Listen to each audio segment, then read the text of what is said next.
Hello ladies and gentlemen, and welcome to Fallen London. Today we're going to be having a look at August's exceptional story, Arcana. As always, at the start of a new exceptional story, I encourage you to play these yourself. Spoilers ahead. Become an exceptional friend, get these stories for yourself, and a few other benefits, extra actions, extra cards, and all that sort of thing.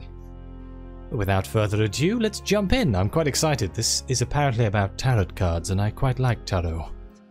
Visitors often leave calling cards at your lodgings. Rarely, however, are such cards abstracted from an actual deck. Today you find one of the major arcana tucked between the hopping post and an advertisement for Trompowsky et Fils. It's rather good cardstock. Thick, creamy, with brilliantly gilt edges. The pigments mesmerize. Let's inspect the tarot card. More striking than anything else, the central figure resembles yourself. On the surface, the traditional tarot may contain 22 major arcana, but symbols proliferate like mushrooms underneath. Decks down here feature 77. The interloper is climbing a ladder below an open window. Whether up or down, well, that depends on the direction the card falls. Either way, the interloper's back, your back, is burdened by a sack loaded with golden coins and silver goblets. The rungs on the ladder are blades, which don't appear to make the climb much easier. Scrawled on the reverse side, there is a note. Found you in a reading. I want to hear about this. There's also an address on Ladybones Road. Quite a respectable address. Let's travel to Ladybones Road. The handsomest little townhouse. What a charming facade. The windows glow warmly. Smoke puffs from a stout brick chimney. The pavement is well swept, the hedges neatly trimmed and green, and the door knocker polished to an imperceptible brass sheen. Despite its modest size, this townhouse must be worth a small fortune, or perhaps a large one. Let's knock on the door. You check the tarot card again. This is, indeed, the correct address. Tapestries from Vestia cover the walls.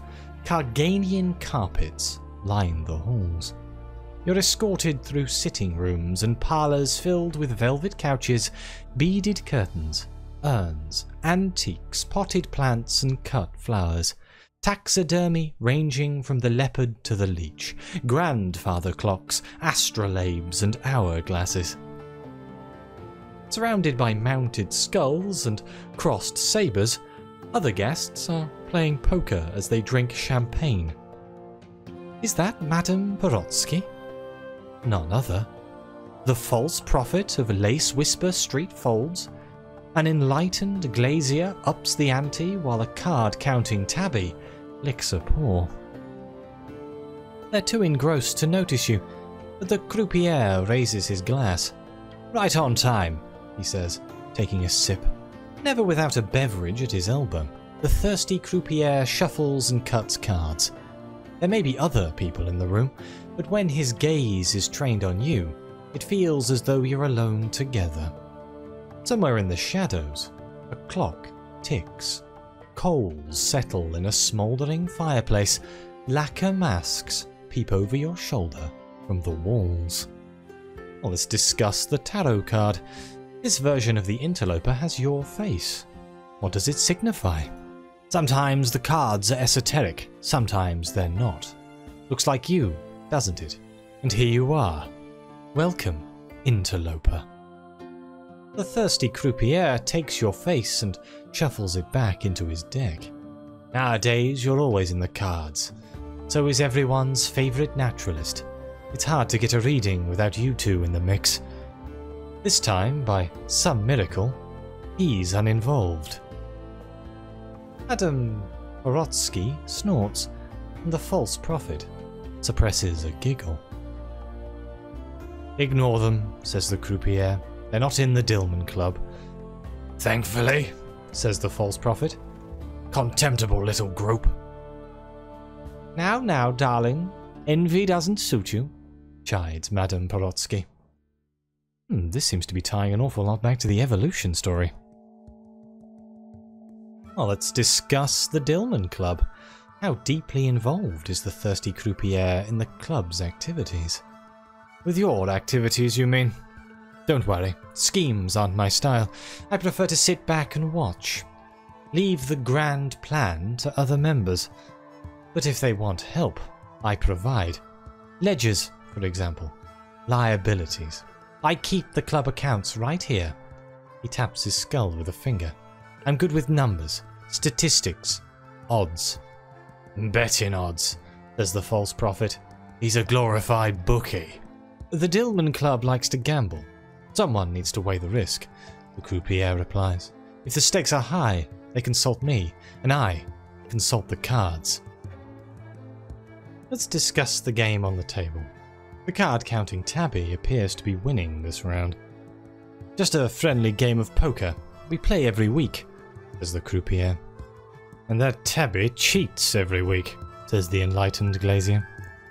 Prove it, says the cat.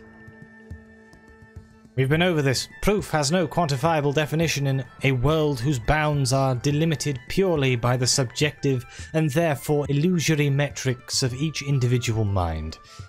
Intention shapes reality. The notion of a fact is just a fantasy. For our shaping a reality where you're not such a sore loser. The card-counting tabby lays down a royal flush.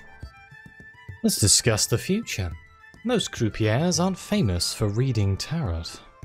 Everyone knows that Madame Shoshana is the Neath's foremost clairvoyant. Mrs. Plenty's promotional budget is second only to her litigious expenses for false advertising. Anyone can walk into the tent behind the House of Mirrors for a perfectly capable tarot reading. But not just anyone can walk into this parlour. Amongst the Fifth City's discerning mystics, only one gentleman has a reputation for getting it right, with anything resembling consistency. And that gentleman doesn't entertain the public. I see patterns, says the croupier. The cards are equations. I merely calculate. Well, let's discuss his prediction. He left a card at your lodgings because he found you in a reading. Their host doesn't need to say anything. Madame Porotsky rises, followed by the enlightened glazier. The card-counting tabby leaps to the floor and slinks away. Until next week, says the false prophet, tipping his hat. He steps outside and closes the door after everyone else. Now that you're truly alone with the thirsty croupier, in the new silence, the fireplace crackles louder. You can hear the cards so clearly, shuffling, rifling, slicing the air. He's wrong about that, says the croupier at last. He's usually wrong. I'll be busy next week, busy dealing with this. He lays out one card. A tree stands in a clearing, branches heavy with golden fruit. There's even more fruit on the ground. It must have fallen down, ripe and ready to eat. An old woman stoops to gather the fallen fruit into a basket. Around the tree, a great serpent coils like a caduceus. Its forked tongue flickers into the woman's ear. Let's interpret the card.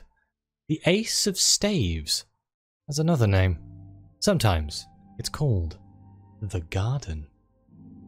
From the garden, life emerged, and death. But the Dillman Club is concerned with life, everlasting life, to be precise. Across the Elder Continent, beyond the bleeding forest and the desert of delights, there's a seven-walled city, Nida. The Presbyterate rules the continent, and Nida rules the Presbyterate. Guarded by Nida's seven walls, the ancient garden still flourishes. Access is forbidden, of course. We can't have everyone eating forbidden fruit, can we? The Thirsty Croupier continues to shuffle. But I won't bore you with the run-of-the-mill arcane knowledge. The garden is a constant in these readings. Instead, may I draw your attention to the snake. Keep it in mind. Beside the Ace of Staves, he lays another card. Temperance. Above wine, dark water, an angel hovers. An angel with remarkably bat-like wings. It's pouring a bottle into a goblet and spilling quite a lot into the water below, which might account for the wine-dark tint. On a distant shore, more bottles are heaped into mountains. Connoisseurs prize the year of the tortoise. Don't forget the snake. The Ace of Staves and Temperance form a potent pair. If you can't make the trek to the garden, do the next best thing. Visit Nicholas Pawnbrokers at the bazaar. And if you can't afford one of their famous firkins, consider peach brandy or apricot brandy. Still too expensive? There's more. Let the snake slither into the tortoise's place. Uncork a bottle of Airag from the year of the Serpent and take a sip of immortality. The Thirsty Croupier takes a sip from his own glass. One hitch. The year of the Serpent is still fermenting. Even after centuries, it needs more time. But I cheated. I peeked at the future. The balance of power will shift when that drink is mature. Guess who's going to get caught in the political maelstrom? He lays down another card. This one, familiar. The Interloper. The year of the Serpent is held by the Carnet, the Thirsty Croupier explains. Nobody else has access. Nobody else will. It's not normal Airag. What is it? That's what I keep asking the cards. Somehow the Carganians have concocted a rival to Hesperian cider. And inquiring minds want answers. The Dillman Club wants answers. I found one possible answer. You. Ooh, so we have two options. We can endorse the Croupier's interpretation, a secret Carganian plot to bottle immortality, prompting a struggle between the Neath's greatest powers, with you stuck in the middle. Yeah, that sounds likely. Or we can object to it. This is rather a lot of meaning to extract from 3 tarot cards. We're going to endorse it because it definitely sounds possible. One way or another, my predictions always come true, says the Croupier. But I'll admit I have other sources. The cards are just confirmation. The year of the Serpent is legendary. At least, it was, until this week. Communiques interpreted from the Carganian ambassador's mistress confirm that the vintage is real. He tosses a sheaf of papers onto the table. The Carnet is starting to move. She's indebted, by the way, his mistress. Can't bluff. Shouldn't gamble. I tell her every Thursday. Good thing she doesn't listen. These files document a bidding war between great houses in Khan's heart. If the year of the Serpent is merely a myth, it's the kind that can bankroll kingdoms. Many liquors and wines improve with age, but this Airag, distilled before the last true Khan drew his last breath, still isn't ready to drink. These documents claim that 1 sip will awaken the dead, 2 revitalize youth, and 3 temper mortality. Such claims are impossible to verify. Only the richest Carganians are invited to bid on the reserves. Let's consider its history. How long can a single beverage possibly take to ferment? Most Airag needs less than a week, says the Thirsty Croupier. Wait too long and it spoils. The cheap stuff, freshly produced in the Carnet today, indefinitely better than old bottles from the 4th city. But people don't value the year of the tortoise for its delightful flavour. The Serpent might taste even worse, if it's Airag. The fact that it needs centuries to ferment would suggest otherwise. Who made it? With what? How? He shuffles the cards again. Shall we find out? During this exceptional story, the Thirsty Croupier will deal tarot cards directly into your opportunity deck. Play the cards to advance the story. Oh, interesting. We have 4 of coins. Seaweed floats around a drowned corpse's head like a crown of laurels. We have the 8 of swords. In the sunlight, no definitive tarot exists. In the darkness, underground, the Arcana are even more changeable and obscure. Or the 7 of coins. 6 coins hang in bunches from a bush. I like money, let's go with the 7 of coins. 6 coins hang in bunches from a bush. They could be mistaken for fruit. Peaches or apples, perhaps. Beside the bush, a clay gardener leans on a shovel, observing the bunches after toiling to cultivate them. It must have been hard work, considering that the ground is solid rock. The 7th coin, behind the gardener's head, is a golden halo. Let's interpret. Reaping, sowing, agriculture. Very interesting. Airag is made from mare's milk. Traditionally, that is, says the Thirsty Croupier. I would have expected the Knight of Cups or the Udder to make an appearance, not the 7 of coins. There must be a garden involved. The garden, no doubt. Whatever might be distilled into the year of the Serpent, it isn't just milk. The ingredients were grown. Someone in Khan's heart must have access to fruit from the Elder Continent. Only it would be potent enough. But not simply anyone can cultivate such fruit. Or again? Nihil est? Between the cards on the table, there's only empty space. What's this? You've already drawn enough to complete the current spread. Ah. Okay. The 4 of coins. Seaweed floats around a drowned corpse's head like a crown of laurels. 2 coins cover its eyes. 2 more are clenched in its hands. It sits atop a treasure chest, barnacle encrusted, lodged in an undersea abyss. In the dark water above, sharks circle. It's interpreted: wealth, possession, isolation. The Miser's card. Unwilling to take its earnings and swim away, our bloated friend here won't leave the box, says the Thirsty Croupier. Blinded by greed. Who knows if the box even contains treasure? Someone has been sitting on a scheme for a long time, long enough to rot. The scheme might not work, but they won't abandon it. Not now. There's blood in the water. There's too much at stake. They're surrounded by sharks, but they don't feel fear. At home in the abyss, they might as well be a shark too. And finally, the 8 of Swords. In the sunlight, no definitive tarot exists. In the darkness, underground, the Arcana are even more changeable and obscure. A woman often appears on this card. She stands upright, bound, blindfolded, surrounded by 8 swords stuck into the earth.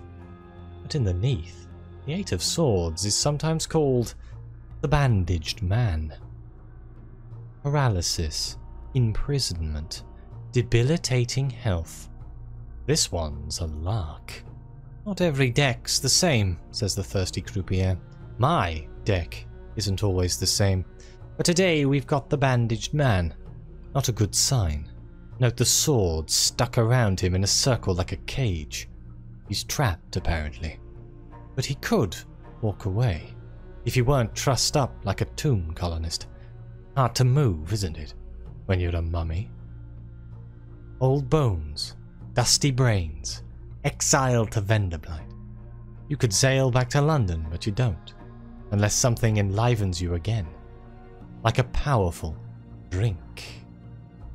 Now that you've drawn 3 cards, the Thirsty Croupier can interpret the full spread. Speak to him again to continue the story.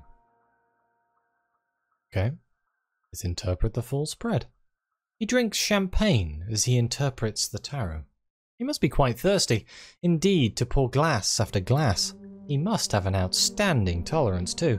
Despite his ceaseless consumption, he's bright-eyed and quick-witted. Only people deeply acquainted with the bottle can lend intoxication such a sober appearance. Clear as vodka, isn't it? Many of London's powers don't need fruit from the garden. They've made other bargains. Her enduring majesty, the Duchess, yours truly. Whoever concocted the Year of the Serpent needs it. They are old, they feel old, they have to make their own luck. Brew their own beer, cut their own deals. They've been biding their time since the Fourth City. They're connected to the Carnet. They hoard power and wealth. Who fits this description? He lays down another card. Who else but her? The gracious widow needs brandy to survive, says the Thirsty Croupier. Apricot, peach, nectarine. Whichever flavour she drinks, her shipments come from the elder continent. For how long? What if something goes wrong? Now it doesn't matter. She has secured, will secure, a better source. Khan's heart. The Year of the Serpent is even more potent, homegrown in a secret garden across the Zee, and the recipe is hers. Nida itself will bow. Endorse the interpretation, everything fits, the gracious widow is a formidable brewmaster. Or we can object. How can he claim to see so many details in the cards? It's preposterous. It fits, let's go. This man is very good at reading the cards, huh? Or making a story out of the cards that he draws. Whenever the garden is involved, the cards are so clear, it fills my dreams, it runs through my veins. The world is always tinged with gold. I smell it, hear it, taste it, all the time. He takes another sip, swirling the golden liquid in his glass. It's not champagne. Now you can smell it too. Nectar, honey, ambrosia. A fragrant wind blows through the room. The flames of the fireplace leap higher, lively and bright. Delicious, says the croupier. But how rude, I haven't offered you a glass. Drink with me. You'll see the cards better, and they'll see you. I think before we drink this cider, I'm going to end this episode here. This is very interesting. I am enjoying the lore implications of this story very much. I'm going to thank you all very much for being here. Please like, subscribe, let me know what you think. Your comments are greatly appreciated. Thank you again to the members of the channel and the coffee supporters. It really does mean the world to me. And as always, I'll see you next time.